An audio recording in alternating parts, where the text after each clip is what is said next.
Hey, I'm Chip Foose here at Foose Design, and today I want to talk about the Mustang. And I want to talk about the third generation Mustang, the Fox-body.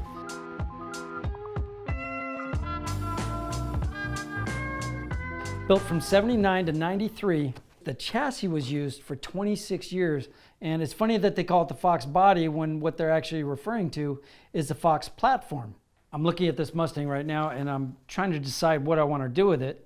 It's interesting, we're choosing the notchback rather than the fastback. The fastback I think has a better line, but I want to see what we can do with this because you can go out there and buy these pretty reasonably right now. And with all the technology and parts that are available, you could make a pretty cool little car right now. I'm just looking at what I want to do with the top, maybe a wing on the deck lid, but just starting, I'm going to use this angle and I'm going to start sketching this car and figuring out exactly what I want to do. It's such a dated design. It's so flat and square and rectangular. Let's see what we can do to have some fun with it.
Kind of interesting when you think about the history of the Fox platform and the Fox-body Mustangs.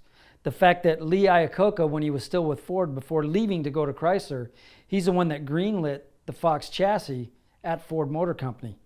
He quickly left, went to Chrysler, and before this Mustang was ever out, because Iacocca had such a great relationship with Shelby, the Shelby Mustangs were a thing of the past. He was working with Chrysler and Lee Iacocca there. When I think of what makes a Shelby, number one is performance. Number two is the stripes. It's got to be an aftermarket wheel and some subtle body modification. So that's what I'm going to do with this vehicle. And of course, you can't forget that snake on the side of the car. So what if, back when they were building these cars, we had Carroll Shelby at Ford and he did a Cobra Mustang, and that's what I want to play with here today.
Well, I have a basic line drawing here. I'm going to throw some color in this and some details after the color and try and make it look like Carroll Shelby was still involved with Ford, because obviously the Cobra was around. Ford did own the name, but they didn't have the DNA of Carroll Shelby.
All right, well, when I looked at the Fox-body Mustang, and I know it's a notchback, and typically Shelby would have done a fastback, but added a wheel that would look like maybe something that Shelby would have done in that era.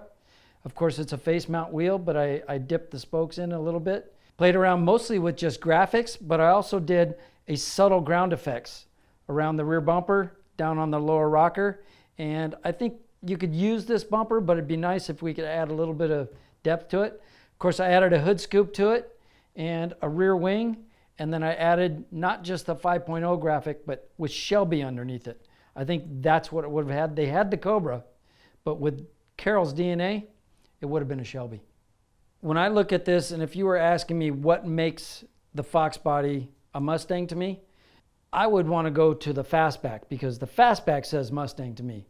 But the 5.0, and I mean, there's been songs about 5.0, and it's the fact that it does have that performance, aspect to this car that makes it a Mustang to me. When I look at this car, it reminds me of the very first episode that we did with Hagerty, and it was based on the 32 Ford. And why it was so popular wasn't just that it was a great design, but the fact that when these guys were getting out of the military in the 40s, those cars could be bought for 20 to 30 bucks. You could buy a car like that, strip it down to its basics, go out to the dry lakes or to the drag strip and have some serious fun. You can pick up a Mustang like this today for under $7,500. It's got a 5.0 motor in it already. You can dial that in and go have some serious fun, just like they were doing back in the 40s. Hey everyone, I hope you enjoyed watching this episode, and we'd like to thank Pep Boys for sponsoring this Hagerty show and helping car lovers go further since 1921. I keep playing with it. I can't put the markers down because I've actually fallen in love with this sketch. But, for a few dollars, you can go pick up a Fox body, and for a few more dollars, you can have some serious fun with this one.